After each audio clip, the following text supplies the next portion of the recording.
One nation one election के लिए देश को आगे आना होगा। नमस्कार, आदाब, सत श्री अकाल, जय भीम, जोहार। मेरा नाम है नवीन कुमार।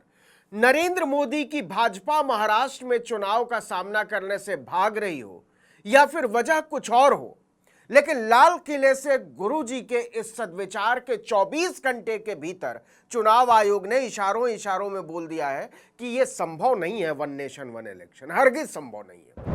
जिसको करना हो कर ले, हमसे तो ना हो पाएगा। यकीन ना हो तो सुन लीजिए, क्योंकि इस वीडियो में आगे जो हम आपको दिखाएंगे उसके बाद चुनाव आयोग के आगे चुटकुलेबाजी में कपिल शर्मा का शो फेल नजर आने लगेगा।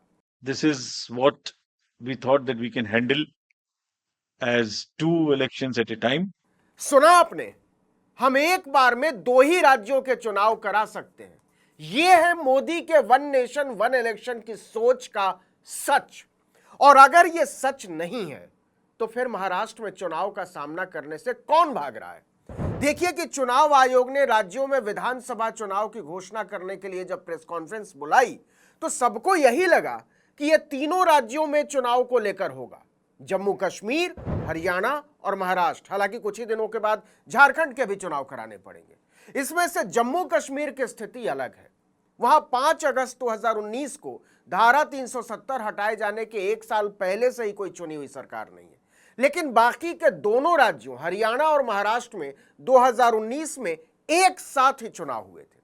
लेकिन इस बार चुनाव आयोग ने कहा कि हम केवल हरियाणा और जम्मू कश्मीर में एक साथ चुनाव कराने की स्थिति में हैं, महाराष्ट्र का बाद में देखेंगे। कब देखेंगे पता नहीं। जबकि दोनों राज्यों की विधानसभाओं का कार्यकाल केवल 20 दिन के अंतर पर खत्म हो रहा है। एक कमेटी ने बहुत बढ़िया अपना रिपोर्ट तैयार किया है।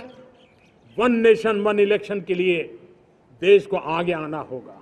कैसे होगा मोदी जी? कौन कराएगा? सच यह है कि लाल किले से वन नेशन वन इलेक्शन का जो शिगुफा फेंका है मोदी ने, चुनाव आयोग उसके लिए तैयार ही नहीं है। देखिए, आज तक के संजय शर्मा ने चुनाव आयोग की प्रेस कॉन्फ्रेंस में बहुत सीधा सवाल पूछा था कि आप महाराष्ट्र और हरियाणा के चुनाव एक साथ क्यों नहीं करा रहे? कारण बता दीजिए। मेरा सवाल यह है कि महाराष्ट्र विधानसभा का कार्यकाल भी 25 को ही समाप्त हो रहा है, 26 नवंबर को।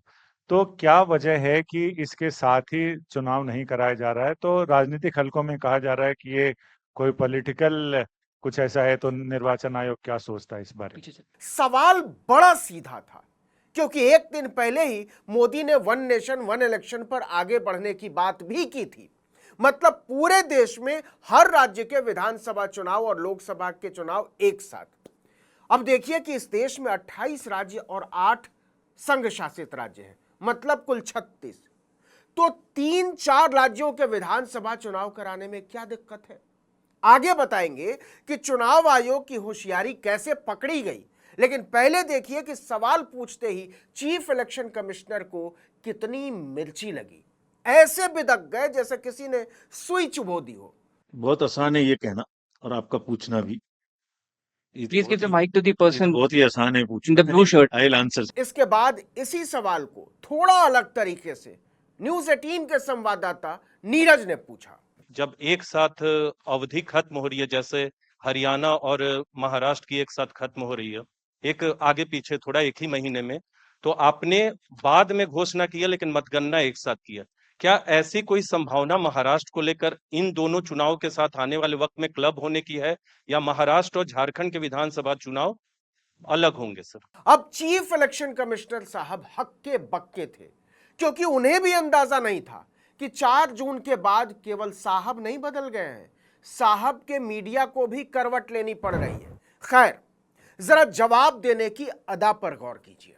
महाराष्ट्र का चुनाव और हरियाणा का चुनाव एक साथ, देखिए, लग रहा था जैसे कमिश्नर साहब हलक से कोई बहाना निकालने की कोशिश कर रहे हो और निकल न रहा हो। वरना इसके पहले तो वो शेर से ऐसे चौके छक्के उड़ाए हुए थे कि पत्रकार कुछ देर के लिए कंफ्यूज हो गए, महफिल में बैठे या प्रेस कॉन्फ्रेंस में। तो अपने आप को समेटते हुए चीफ इलेक्शन कमिश्नर ने बड़ी मासूम सी शुरुआत की। पहले महाराष्ट्र और हरियाणा एक साथ हुए थे। 3 नवंबर हरियाणा की डेट है, तो 26 नवंबर महाराष्ट्र की डेट है। राइट। पत्रकार तो ठीक ही बोल रहे थे हुजूर, आप भी तो कुछ ठीक बोलिए सर, क्योंकि इसके एक ही दिन पहले मोदी जी भी लाल किले से अपनी समझ में ठीक ही बोल रहे थे कि भारत की प्रगति के लिए, भारत के संसाधनों का सर्वाधिक उपयोग जन सामान्य के लिए हो, उसके लिए वन नेशन वन इलेक्शन के सपने को साकार करने के लिए हमें आगे आना चाहिए। अब मोदी जी तो बोलकर निकल गए, मोर को दाना चुगा रहे होंगे शायद, लेकिन पत्रकारों को दाना चुगाने में चीफ इलेक्शन कमिश्नर को पसीना आ गया। वो बुरी तरह फंस गए थे, क्योंकि या तो वो ये मान लेते कि महाराष्ट्र को लेकर ऊपरी दबाव है कोई, और नहीं तो ये कहते कि वन नेशन वन इलेक्शन हमारे बूते से बाहर की बात है। पहले वाला कैसे कहते तो दूसरे वाले की भूमिका बनाने लगे। There are four elections in this year and fifth election just immediately after this. That is to start with J&K, Haryana, Maharashtra, Jharkhand and Delhi.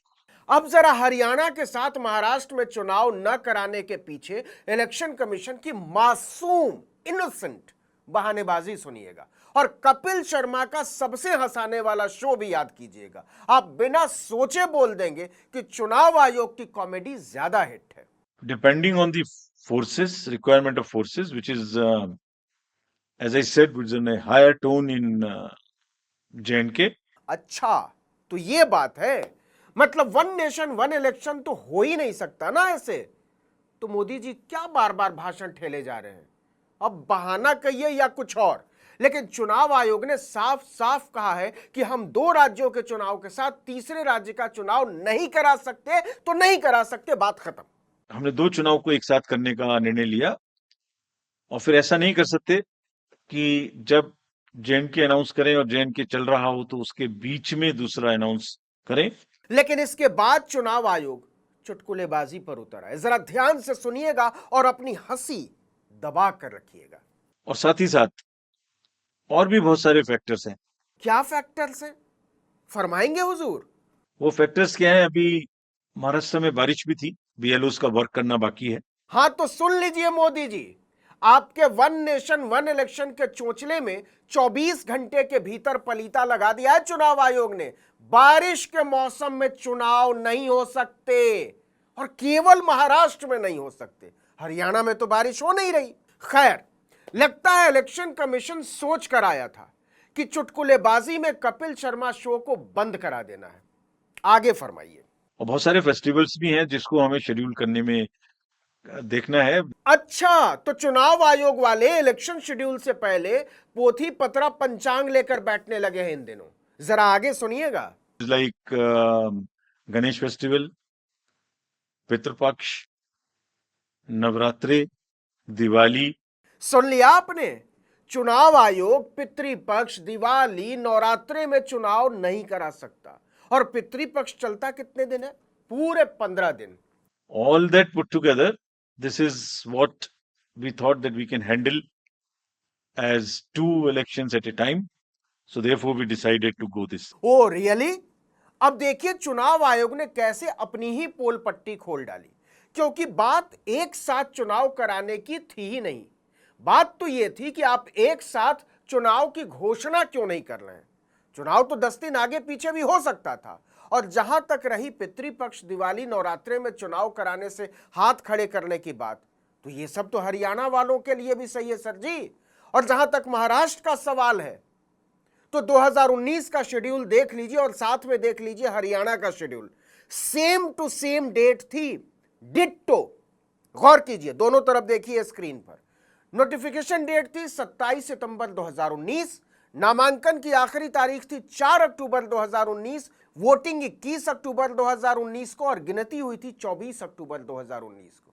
और उस साल 29 सितंबर से 7 अक्टूबर तक नवरात्रि थी। तो कैसे हुए चुनाव? All that put together, this is what we thought that we can handle as two elections at a time. So therefore we decided to go this. तो असली वजह क्या है महाराष्ट्र में विधानसभा के चुनाव हरियाणा और जम्मू कश्मीर के साथ न कराने के पीछे? सवाल पूछा जा रहा है कि झारखंड में हेमंत सोरेन को जेल में डालने के बाद क्या कोई पार्टी, कोई नेता चुनाव में उतरने से घबरा रहा है? उसी तरह क्या महाराष्ट्र में उद्धव ठाकरे और शरद पवार की पार्टी तोड़ने के बाद क्या कोई पार्टी, कोई नेता चुनाव में उतरने से घबरा रहा है? इस सवाल का जवाब आप सोचिए। लेकिन चुनाव आयोग ने एक तरह से साफ साफ बोल दिया है कि अभी तो वन नेशन वन इलेक्शन हमारे बस का नहीं, हम इस पर सोच भी नहीं सकते। This is what we thought that we can handle as 2 elections at a time. One nation one election के लिए देश को आगे आना होगा। वाह मोदी जी वाह, हम बोले तो बोले क्या, करें तो करें क्या? I think I have answered all. No sir, not at all. You have not answered at all. You have left the biggest question unanswered. इस वीडियो में इतना ही, लेकिन अगर आपने आर्टिकल 19 इंडिया को अब तक सब्सक्राइब नहीं किया है तो फौरन कर दीजिए, बेल आइकॉन दबाइए, घंटी जैसी आकृति लाइक कीजिए और कमेंट करके बताइए हमारा वीडियो आपको कैसा लगा। हमारा ट्विटर हैंडल है article19_India और मेरा ट्विटर हैंडल नवीन जर्नलिस्ट। नमस्कार।